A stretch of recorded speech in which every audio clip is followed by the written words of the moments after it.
If we're ever going to slow down, we must understand why we sped up in the first place. And to do that, we need to explore how humans have tracked time through the ages. The earliest known sundials date back to 1500 BC. And even these limited timekeeping tools caused Roman poet Plautus to write, "Who in this place set up a sundial to cut and hack my days so wretchedly into small portions?" Right up until the Middle Ages, timekeeping was an imprecise art. Our ancestors split their days into 24 hours, but the length of each hour varied with the seasons. In the early 1300s, 1 hour in London could be 38 minutes or 82 minutes, depending on the time of year. Timekeeping came of age with the invention of mechanical clocks in medieval Europe. Suddenly, we could cut and hack our days into smaller and smaller portions. Here's one example. Sometime around the year 1370, the German city of Cologne erected a public clock. A few years later, Cologne passed a statute fixing the start and end of the workday for laborers. It also limited their lunch break to 1 hour and no longer.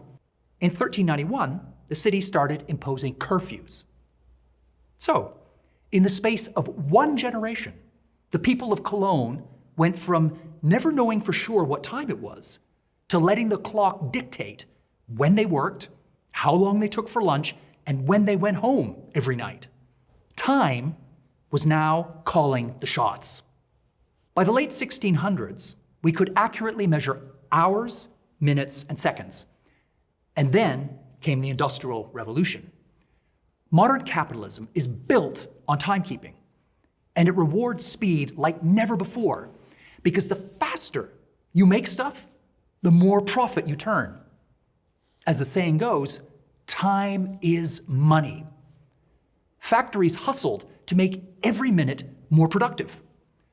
Towards the end of the 19th century, Frederick Taylor, an American inventor and engineer, took this obsession with saving time in the workplace to a whole new level. Taylor used a stopwatch and a slide rule to figure out how long factory workers should take for every single task, down to the nearest second. Taylorism was time is money on steroids. And later, that mindset spilled out of the factories to infect every corner of our lives. Like good disciples of Taylor, we are obsessed with time.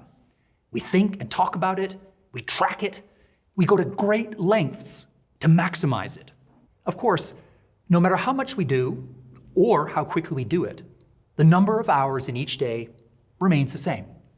And learning to savor our time makes much more sense than rushing to beat the clock, the stopwatch, or even the sundial.